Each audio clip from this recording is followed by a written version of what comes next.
everyone, welcome back to my channel. As always, thank you so much for being here and sharing your time with me. I really appreciate it.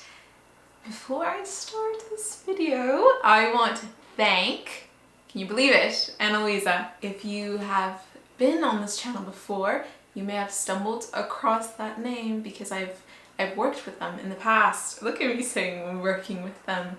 But they reached out quite a few weeks ago now, but I was a busy girl, I was traveling the world, and I'm only now getting around to talk to you about it. But they reached out to me and were wondering if they could send me some goodies again and I could just chat with you about them. And I said, of course, I would love to, because even if they hadn't sent me things, I would have spent my own money on that website.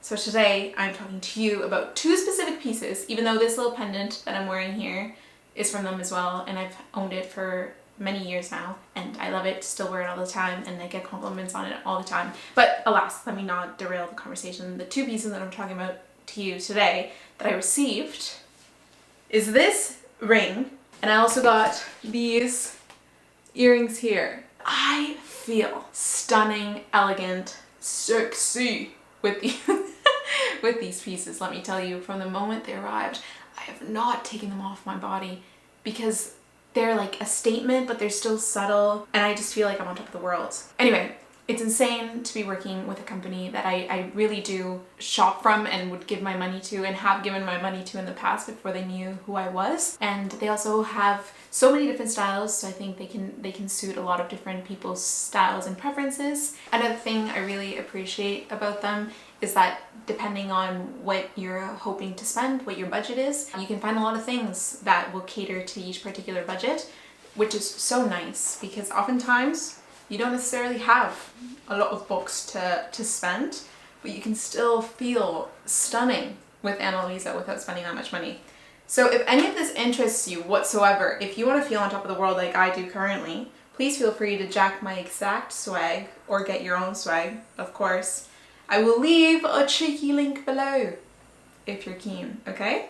We will move on to the rest of the chat. Now that I have told you about the wonderful Annalisa, we can move on to the next topic at hand, which is what I bought while I was backpacking. You may look at this and think that I failed at being selective and minimal, but you won't believe that these all fit in the backpack sleeve of my backpack because they're actually quite small. Actually, I didn't get this one while I was traveling. I just lied to you, but I wanted to bring it up in the conversation. So I bought 12, I think it's 12 books in total, and some are really tiny. Okay, this doesn't matter. What matters is what I purchased, okay?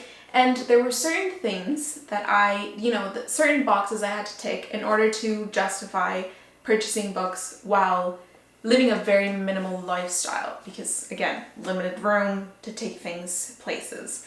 And the boxes that I had to tick was that, one, I wanted it to be ideally a cover that I loved and I couldn't get in Canada. Because if it was a worse cover and I could get the better cover in Canada, it was not happening. Or if it was a book that I did not have access to in Canada, like the publisher couldn't ship to Canada, or the editions were no longer in sale in Canada, something along those lines. Or third, it's a book that I loved and I wanted the UK cover as well, or the European cover as well, which actually never ended up happening. These are all books that I do not own, which was kind of great because I probably didn't need to get any sort of double. The first purchase I made has to do with this book, which this book is called The Shortest History of Israel and Palestine. And before we went on our trip, I was really hoping to increase, and I still am hoping to increase, the amount of things I'm consuming that are about Palestine. I'm a firm believer that claiming that you don't know enough on a topic is not enough of an excuse. You know, we have endless resources and endless access to information. So, you know what I mean? Like, you can go to a store and buy a book or go on YouTube and watch a video and learn about the atrocities that are happening in the world. So I was very determined to read more about Palestine. And ideally, I wanted to read On Palestine by Noam Chomsky, but it was sold out at all the bookstores in my city. So I settled for this one in the meantime, but I knew that if I stumbled across it while traveling, I was going to get it. And get it, I did. I ended up purchasing it at Judd Books. for £4, oh, it's not even, for £3.95, and that's an absolute bargain. And then in the same trip that I got that one, my friend Veronica had actually planned this lovely little bookstore crawl for us. And we went to a lot of bookstores. I'm talking, I think we went to maybe 10, or it felt like 10. And her stamina is much higher than all of ours. Like her partner, my partner and I, we were just like, oh, so dead, absolutely gassed. By the end, I couldn't even perceive the spines that were on the shelves. Everything was morphing together. I could not absorb any more information, but she was going. She was a go-getter. She wasn't, like, you couldn't stop her. So anyway, I picked up that one at the second bookstore that we were at. And then I didn't get anything else until we were at our final destination for the evening. And it was a very discreet and teeny tiny purchase, but a purchase that was necessary. And that is Mr. Salary by Sally Rooney. The one and only, the love of my life. If you know this about me, you know I love Sally Rooney. I know she's a polarizing one. Some people love her, some people hate her. I love her. And I hadn't had the honor to read her little short story, even though I know it's been out for quite a while. But in Canada, I don't think we ended up ever getting the short story on its own. I think you had to buy it as part of the paperback of Beautiful World, Where Are You? And I didn't end up buying the paperback because I had already invested in the hardcover. But little did I know that I waited for the right time. I took this, I went on a little solo traveling adventure. Well, kind of solo traveling. I went to go see two family friends in Dublin, Ireland. And I ended up taking this one with me because Sally Rooney is from Ireland, and I was like, I'm gonna read it when I go to Ireland, and it's gonna be so wonderful and magical. And I ended up reading it at the airport, at the Dublin airport. And guess what the first page says? Good thing I'm gonna read it to you so you don't have to keep guessing. Nathan was waiting with his hands in his pockets beside the silver Christmas tree in the arrivals lounge at Dublin airport. Can you imagine what a picturesque scene? Like, I'm sitting at the airport chomping down on a bag of crisps. I'll be honest, I was. So maybe not as picturesque, like one greasy hand while I'm, whatever, you know, guilty as charged. So that was all the damage I did in London, England, which is actually quite impressive because London has a ton of bookstores. Oh my gosh, I just lied to you. I bought 4 books total in London. The 2 other books that I bought, I purchased about 4 days later, and we met up with my friend Veronica again. You may, if you've seen my videos before, or you're a friend of mine, or my mum, you know Veronica. She's a dear friend of mine that I met when I was traveling many moons ago when I was 19, and our friendship only got stronger when we both realized that we were big readers. And during the pandemic, we started a little like reading club, or like a buddy reading thing. And I would talk about her all the time on the channel because I would discuss the books that we had read. So we met up again at a bookshop called Book Bar. And as the name may suggest, it is a bookstore and a bar, but you can also get coffee. So we went in the morning and had a little latte and did some browsing, some chatting. And I got what I deem a quintessential English novel, or collection, I guess would be the better term, and that is The Orange and Other Poems by Wendy Cope. Please look at her in all her beauty. It is such a beautifully designed baby little hardcover, again by Faber and Faber. You'll see a little bit of a trend. I couldn't pass it up. What a stunning little copy. I was already familiar with the poem The Orange. I think a lot of people on the internet are familiar. It's a very sweet poem, but there's one in here. I mean, there were many in here in this collection that I was really fond of, but there's one in particular that I'll put up on the screen, and it's called Being Bored. And it's so endearing. It just felt like a little warm hug. It really encapsulates the point in my life that I'm at right now in terms of the pace of life that I live, and a pace of life that I happily live now that I'm in a committed partnership and I live with my boyfriend. And yeah, it's really special. I'll put it on the screen and you can pause it and read it at your leisure. I thought it was extremely lovely.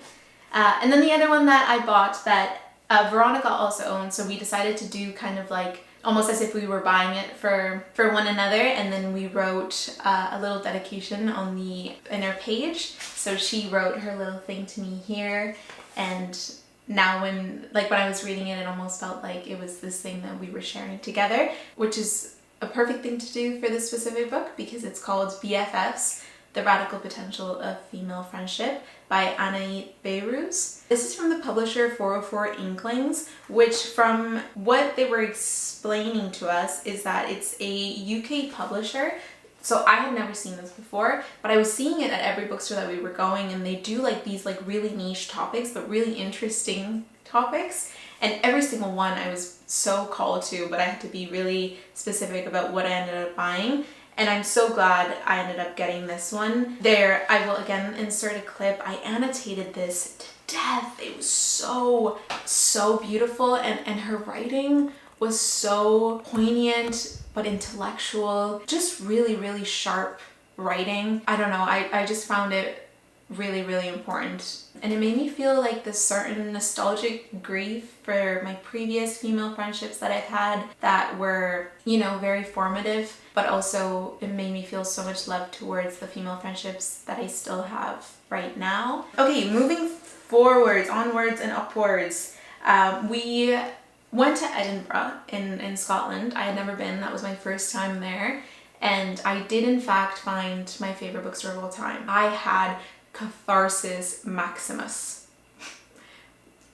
Maximus, I don't think is the right word there, but I had an intense cathartic moment at this bookstore, and I was crying in the fiction the fiction section, and Michael was trying to cover me because I was so embarrassed to be witnessed in such a state. And I'm quite the ugly crier, and like not a discreet crier. The moment I start crying, like my face goes really red. You know, it's just, it'll take a while for my face to return to its normal state. So I knew that the moment I started crying, it was kind of done deal. Like everyone was gonna know that I was crying.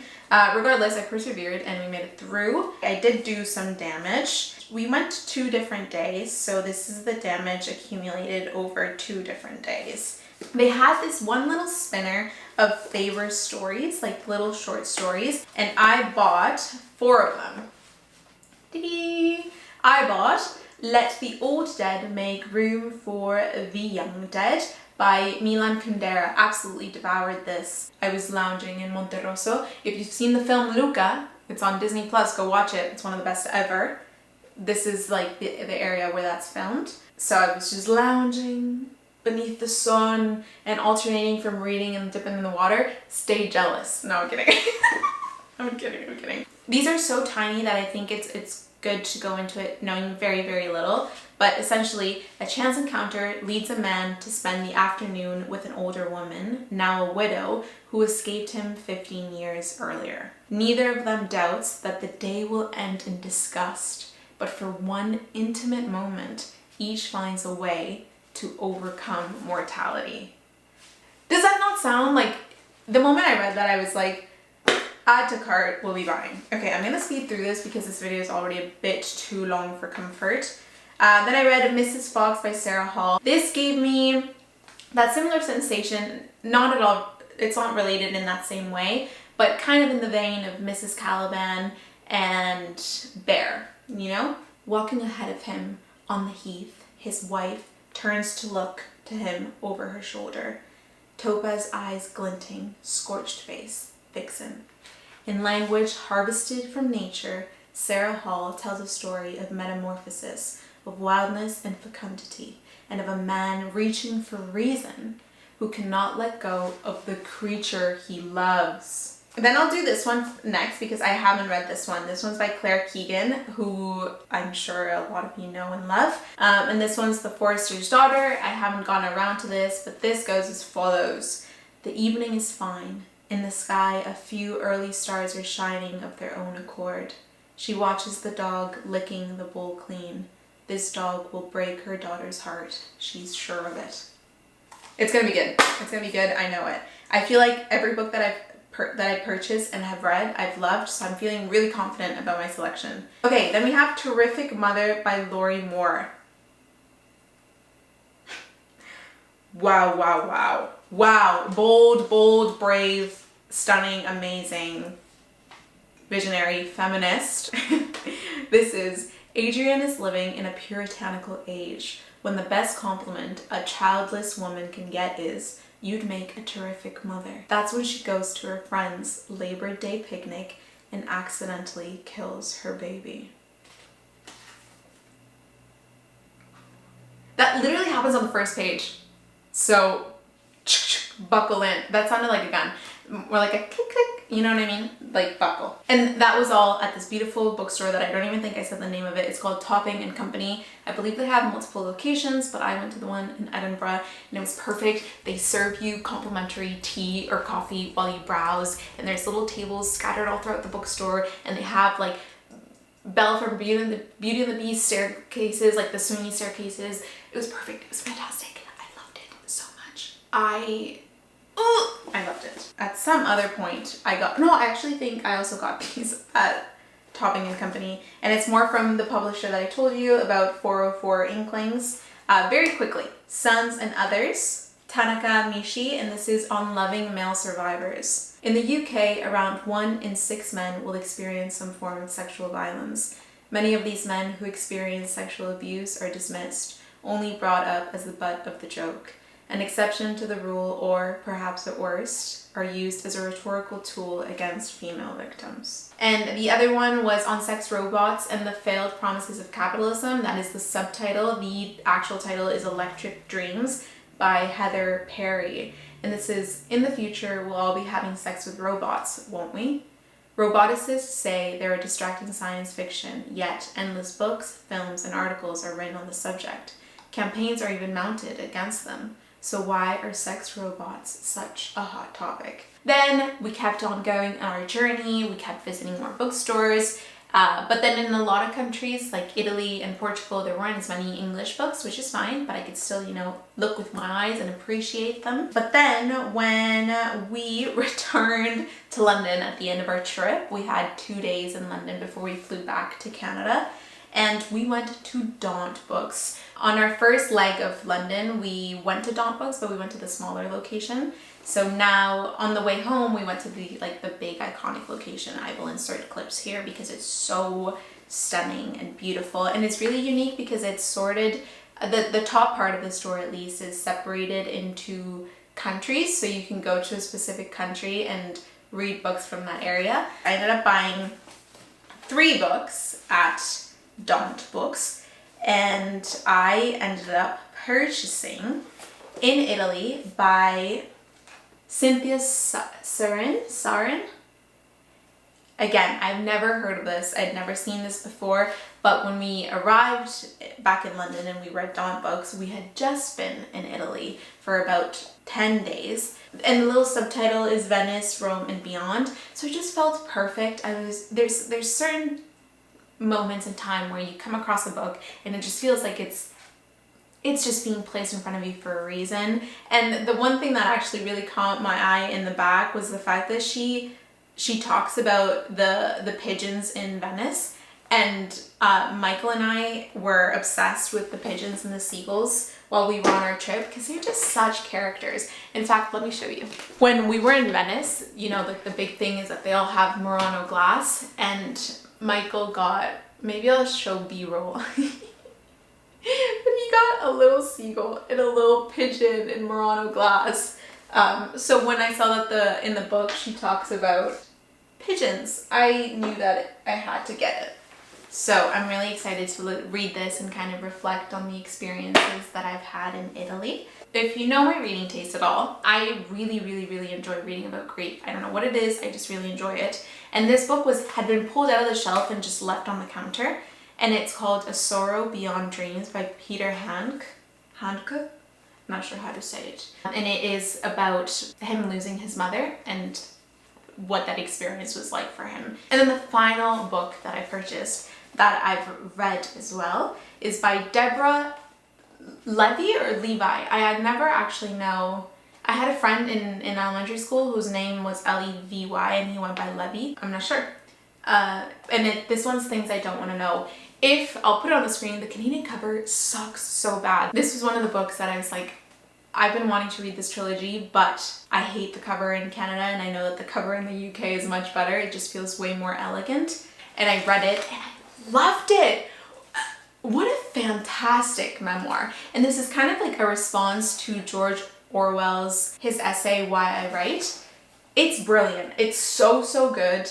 I loved every page. It made me laugh, but it made me reflect, but it made me sad, but it made me think. I don't know, I just found it really moving, and the way she writes about how even when she was little, she could feel there was something magnetizing about writing and the world of writers and the power of words. And even though I'm not a writer, I do feel like since I was little, I've felt a similar thing, that I've just always been kind of in reverence to the art of storytelling and the power that one has within themselves to express stories and thoughts and experiences. Does that make sense?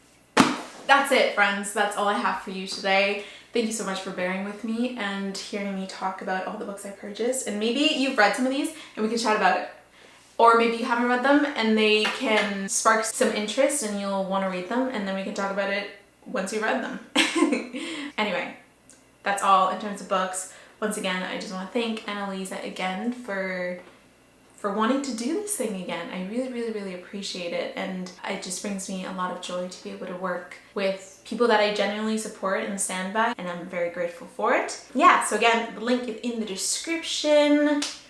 Thanks for watching. I really appreciate it, and I will see you when I see you. Bye!